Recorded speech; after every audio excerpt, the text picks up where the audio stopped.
રાજકોટમાં ગુજરાત ફર્સ્ટ ન્યૂઝના અહેવાલની અસર થઈ. ભગતસિંહ ગાર્ડન પાસેના મકાનોના ડિમોલેશન પર રોક લગાવવામાં આવી. ગુજરાત હાઉસિંગ બોર્ડના મકાનોના ડિમોલેશન પર રોક લાગી છે. 792 ક્વાર્ટરના રહેવાસીઓએ દિવાળી સુધી સમય માંગ્યો. મહાનગરપાલિકાની ટીમે ડિમોલેશન માટે જે પહોંચી હતી, સ્થાનિકોએ મનપા કચેરીને પહોંચીને રજૂઆત કરી. મેયરનો ઘેરાવ કરી સમય આપવા માટે રજૂઆત કરવામાં આવી. સ્થાનિકોની રજૂઆત બાદ મેયરે ડિમોલેશન પર રોક લગાવી છે. વધુ જાણકારી આપી રહ્યા છે સંવાદદાતા રહીમ લાખાણી. રહીમ, હવે જે અહેવાલ આપણે પ્રસારિત કર્યો હતો, આખરે સમય આપવામાં આવ્યો છે, શું વધુ અપડેટ? ચોક્કસપણે અમિતા, જે રીતના ભગતસિંહ ગાર્ડન પાછળ આવેલું જે ગુજરાત હાઉસિંગ બોર્ડના ક્વાર્ટરો છે, 792 જેટલા પરિવાર છે ત્યાં વસવાટ કરી રહ્યા છે. આમ આંકડાકીય જોઈએ તો 4000થી વધુ લોકો ત્યાં વસવાટ કરી રહ્યા છે અને હાલ ચોમાસું છે અને ચોમાસાને કારણે આ ડિમોલેશન છે તે થઈ ન શકે, પરંતુ જે નળ કનેક્શન કાપવા માટે આજ વહેલી સવારે જ કોર્પોરેશનના કર્મચારીઓ પહોંચ્યા હતા અને તેને ત્યાંથી જ ગુજરાત ફર્સ્ટે છે મેયર સાથે વાત કરી હતી અને તેમણે કહ્યું હતું કે આ કામગીરી અટકાવવામાં આવશે અને તેને જ લઈને સ્થાનિક લોકોના ટોળું છે તે પણ મેયર છે તેમની સાથે વાત કરવા પહોંચ્યું હતું અને તેમને રજૂઆત છે તે પણ કરવા પહોંચ્યા હતા અને મેયર દ્વારા તેમને સાંભળવામાં પણ આવ્યા છે. સાહેબ, તમને તાળીઓથી વધાવવામાં આવ્યા એક નિર્ણયથી શું? તો કઈ તાલીઓ અને ગાળો એ તો લોકોની ફેવરનો નિર્ણય આવે તો તાલીઓ પડે. ઘણી વખત કડક નિર્ણય પ્રશાસન લેતું હોય તો ગાળો આવે છે. એટલે એનાથી કઈ શું નિર્ણય શું લેવામાં આવ્યો? નિર્ણય લઈ રહ્યા છીએ અત્યારે તો પ્રાથમિક તબક્કે એમને એમ કીધું છે કે એફિડેવિટ તમે આપો, એનું ફોર્મેટ આપીને એ લોકો આપી જશે એટલે એના આધારે નિર્ણય લેશું. અને જે અત્યારે નળ કનેક્શનની વાત હતી, પાણીને જે કાપવાની વાત હતી, તેમાં શું નિર્ણય? અત્યારે તો હાલ તુરંત અટકાવ્યું છે અને બાકીની વિગતે આખો વિષય આવે એટલે અમે નિર્ણય એનો ફાઇનલ લેશું. તો જે રીતના 792 જે ક્વાર્ટરો છે, રહેવાસીઓ છે, તેમના નળ કનેક્શન કાપવા પહોંચેલી ટીમ છે તેમને પરત બોલાવવામાં આવી છે અને હાલ જે એને જ લઈને જે તેમના દ્વારા જે અધિકારીઓ સાથે ચર્ચા કરવામાં આવી રહી છે તેમને બોલાવવામાં આવ્યા છે.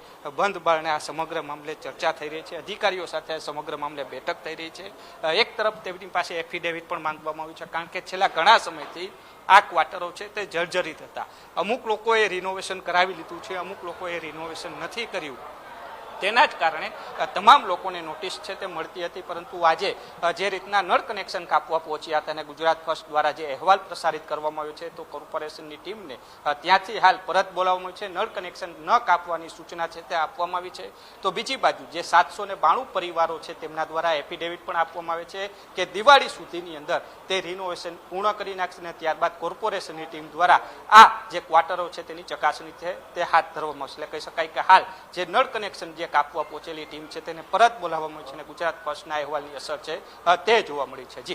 જી, આભાર આપનો જાણકારી આપવા માટે. તો હાલ તો આ નિર્ણય લેવામાં આવ્યો છે. હાલ ડિમોલેશન પર રોક લગાવવામાં આવી છે, પરંતુ શું સ્થિતિ છે તેને લઈને હવે તપાસ પણ કરવામાં આવશે. કેટલાય લોકોએ જે રિનોવેશન કરાવ્યા છે, કેટલાય નથી કરાવ્યા, તમામ પાસે આવેલું ગુજરાત હાઉસિંગ બોર્ડના ક્વાર્ટર છે તેને લઈને ગુજરાત ફર્સ્ટે અહેવાલ પ્રસારિત કર્યો હતો. અગાઉ પણ જે લોકોની વેદના હતી કે તેઓ રિપેરિંગ કરી લીધા છે, તેમના ક્વાર્ટર ન પાડે, ચકાસણી કરવામાં આવે તેવી વાત કરી હતી. આજે અચાનક કોર્પોરેશનના જે કર્મચારીઓ નળ કનેક્શન કાપવા પહોંચ્યા હતા, આપણે ત્યાં ગુજરાત ફર્સ્ટ પહોંચ્યું હતું અને વાતચીત કરીને અંતે એવો નિર્ણય લેવામાં આવ્યો છે કે હાલ એક પણ મકાનનું ડિમોલેશન નહીં થાય. તેમને જે નળ કનેક્શન છે તે પણ ફરીથી લગાડી દેવામાં આવશે. બેન, શું કહેશો? થોડી વાર ચિંતા હતી, હવે ક્યાંક ખુશી પણ? હવે ખુશી થઈ ગઈ કે મેયર સાહેબે બહુ સારું કામ કર્યું અમારા માટે, એને ખૂબ ખૂબ આભાર એનો. અને એને અમારે જે ડિમોલેશન રોકાઈ દીધું અમારે, એટલે અમે ખૂબ એને આભારી છીએ. અમે જિંદગી આખી ઉપકાર નહીં ભૂલી. શું કેવું છે દાદા તમારું? ગુજરાત ફર્સ્ટ, તમારો અવાજ પણ ગુજરાત ફર્સ્ટ બન્યું, કારણ કે આની પહેલા પણ હું આવ્યો હતો. હવે કેવું લાગે? સૌથી પહેલા તો તમારો ધન્યવાદ. અને મેયર સાહેબે જે અટકાવ્યું છે કામ બહુ સારું કહેવાય. અત્યારે મારે ફોન આવ્યો, મેટ્રોના કંપનીમાં ગયા ભાગીને આવવું પડ્યું. દુઆ છે એમ કે એને સારું કામ કરવા માટે કે એને બધા તાલીમથી વધાવો મેયર સાહેબને. ગુજરાત ફર્સ્ટ વિશે શું કહેશો? ગુજરાત ફર્સ્ટ જે મેં કામ તમારી ચેનલ બહુ સારું કામ કર્યું. તમે બહુ મસ્ત, તમે ટાઈમે આવી ગયા, ટાઈમે તમે અમારું કામ કર્યું. બહુ તમારો ધન્યવાદ, ખૂબ ખૂબ.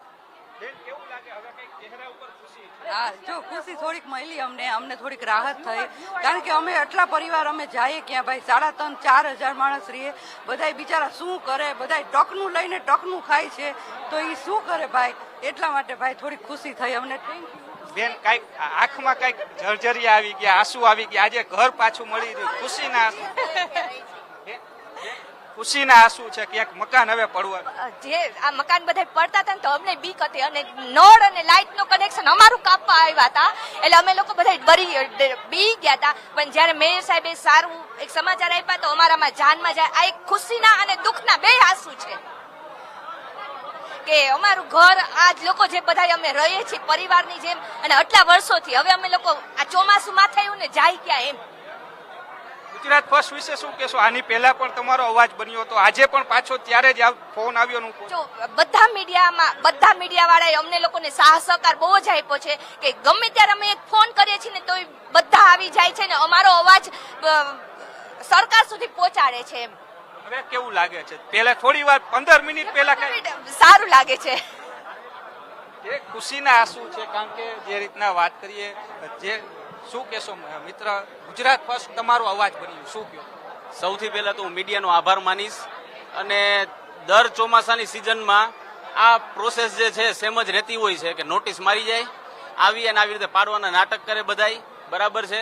હવે મારું એ કેવું છે, તમે આટલું અમારા માટે કામ કર્યું છે તો હજી એક થોડુંક નાનું અમથું એવું કામ અમને ખાલી એક જવાબ દેવડાવી દો કે આ રિનોવેશનનો ટાઈમ મેયર સાહેબે બહુ સારું કર્યું છે, દિવાળી સીધું અમને આપ્યો છે, બરાબર છે.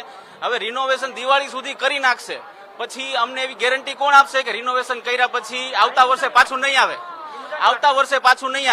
કે 2 વર્ષ પછી પાછું નહીં આવે? જો રિનોવેશન થયા પછી એવી વાત આવી છે, રિનોવેશન થયા પછી કોર્પોરેશન ચકાસણી કરશે. 50% સાહેબ અમે રિનોવેશન કરી નાખેલા છે. આની પહેલા જે મીડિયામાં દેખાડેલા છે એ ખાલી જે ખડબડી ગયેલા છે ને એવા જ કોટર દેખાડ્યા છે.